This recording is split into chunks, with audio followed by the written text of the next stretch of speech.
തിരുവിഷ്ട ministries bread of ലൈഫിലേക്ക് സ്വാഗതം. 2020 November 16 Syro Malabar സഭ വിശുദ്ധ കുർബാന മധ്യേ പ്രഘോഷിക്കുന്ന തിരുവചനങ്ങൾ.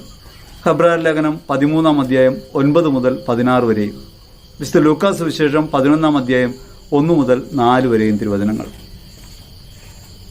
ശുലറ്റം പ്രിയപ്പെട്ടവരെ, കൃപയും സമാധാനം നമ്മോടുകൂടെ.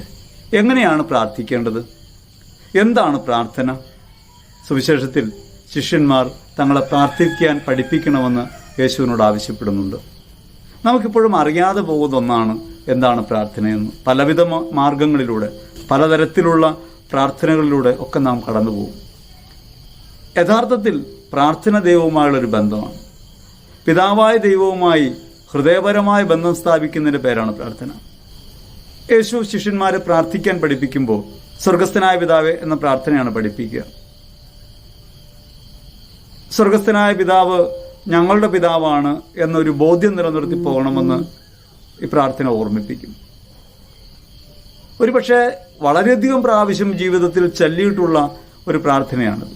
നമ്മളൊക്കെ പലപ്പോഴും അതിൻ്റെ അർത്ഥപൂർണതയിലേക്കൊന്നും പ്രവേശിക്കാതെ നാം കടന്നുപോയി. കാറ്റക്കിസം ഓഫ് കാത്തലിക് ചർച്ച് അതിനെക്കുറിച്ച് വ്യക്തമായ പ്രാർത്ഥനയുടെ, കർത്തൃപ്രാർത്ഥനയുടെ അർത്ഥവ്യാപ്തിയെക്കുറിച്ചൊക്കെ വ്യാഖ്യാനിക്കുന്നുണ്ട്.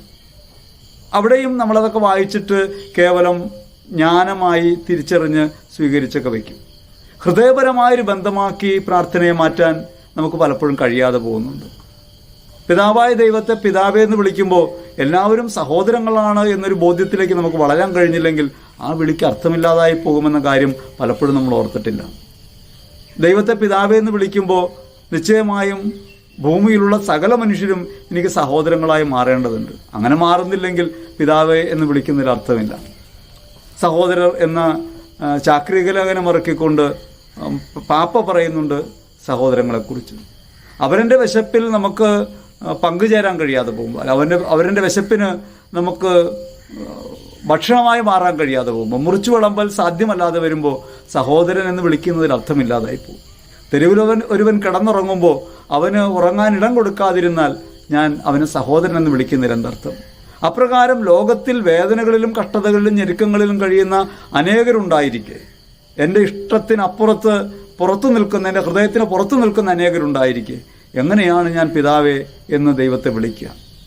അവൻ പിതാവാണെങ്കിൽ എല്ലാവരും സഹോദരങ്ങളായിട്ട് മാറണം. വളരെ ഗൗരവമായ അല്ലെങ്കിൽ വളരെ ആഴമേറിയ ബോധ്യമാണ് ഈ പ്രാർത്ഥന നമ്മുടെ മുമ്പിലേക്ക് അവതരിപ്പിക്കുക. അതൊന്നും സ്വീകരിക്കാതെ കേവലമായി അതിൻ്റെ അർത്ഥതലങ്ങളിലേക്കും വ്യാഖ്യാനത്തിലേക്കൊക്കെ പോവുകയും ഒരുപക്ഷെ ഇതൊന്നും ചിന്തിക്കാതെ ഒരു പ്രാർത്ഥന എന്ന മട്ടിൽ ജപിച്ച് തള്ളുകയും ചെയ്യുകയാണ് പലപ്പോഴും. ഇപ്പോൾ പ്രാർത്ഥനയിൽ മാർപ്പാപ്പ ഒരു ഭേദഗതി വരുത്തിയിട്ടുണ്ട്. അത് പ്രലോഭനങ്ങളിൽ തങ്ങളെ ഉൾപ്പെടുത്തരുത് എന്ന ഭാഗമാണ്. പ്രലോഭനങ്ങളിൽ ഉൾപ്പെടുത്തരുത് എന്നതിന് പകരം പ്രലോഭനങ്ങളുടെ നേരത്ത് ഞങ്ങളെ കൈവിടരുതേ എന്ന് പാപ്പ ഭേദഗതി ചെയ്തു. കുറെ കൂടി ആഴമായി പരിശോധിച്ചാൽ പ്രലോഭനങ്ങളുടെ സമയത്ത് ഞങ്ങളെ സഹായിക്കണമേ എന്നൊരു അഭ്യർത്ഥനയായിട്ട് അത് മാറേണ്ടതുണ്ട് ശരിക്കും യഥാർത്ഥത്തിൽ.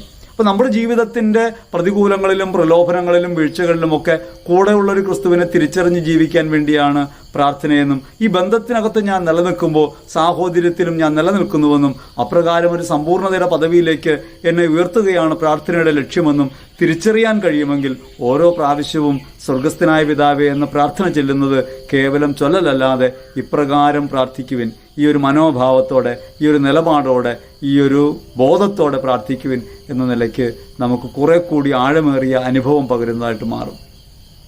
എബ്രായർ ലേഖനം പറയുന്ന വിചിത്രങ്ങളായ പ്രബോധനങ്ങളിലേക്ക് പോകാതിരിക്കണം.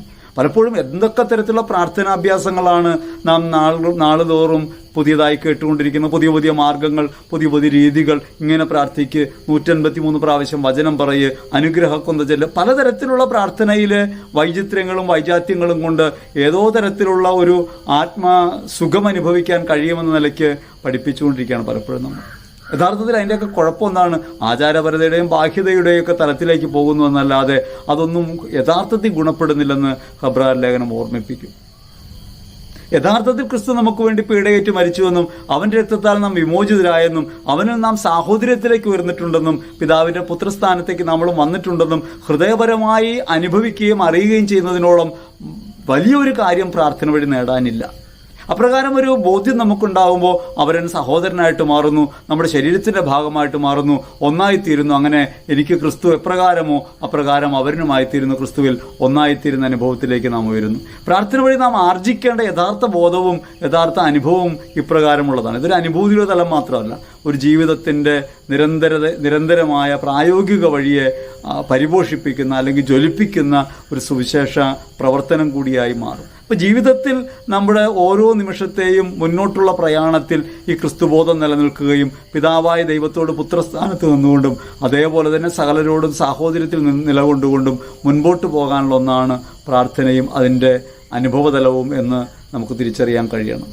പ്രാർത്ഥന വഴി നാം ദൈവത്തെ സ്തുതിക്കുമ്പോൾ ക്രിസ്തുവിലൂടെ നാം നിരന്തരമായി ഒരു ബലിയുടെ സമ്പൂർണ്ണതയിലേക്ക് പ്രവേശിക്കുകയാണെന്ന ബോധ്യം ഉണ്ടാകണം. നമ്മുടെ ജീവിതം അർപ്പിച്ചുകൊണ്ടും ജീവിതത്തിൻ്റെ ഓരോ നിമിഷങ്ങളും യേശുക്രിസ്തുവിൽ സഹോദരർക്ക് വേണ്ടി അർപ്പിച്ചുകൊണ്ടും നാം മുൻപോട്ട് പോകുമ്പോൾ ജീവിതം ആരാധനയായിട്ട് മാറുന്നു, സമ്പൂർണ്ണ സമർപ്പണമായിട്ട് മാറുന്നു, നാം ഒരു പ്രാർത്ഥനയായിട്ട് മാറുന്നു. ശിലറ്റം പ്രിയപ്പെട്ടവരെ, പ്രാർത്ഥിക്കാനല്ല ഒരു പ്രാർത്ഥനയായി മാറാനാണ് ദൈവം നമ്മെ വിളിച്ചിട്ടുള്ളതെന്ന പരമാർത്ഥത്തിലേക്ക് നമുക്ക് പ്രവേശിക്കാം. ക്രിസ്തുവിൽ ഉൾച്ചേർന്നുകൊണ്ട് സകലരോടും ഒന്നായിക്കൊണ്ട് പിതാവായ ദൈവത്തിന് ആരാധനയായി മാറാം. ദൈവം നമ്മെ അനുഗ്രഹിക്കട്ടെ. ആമേൻ.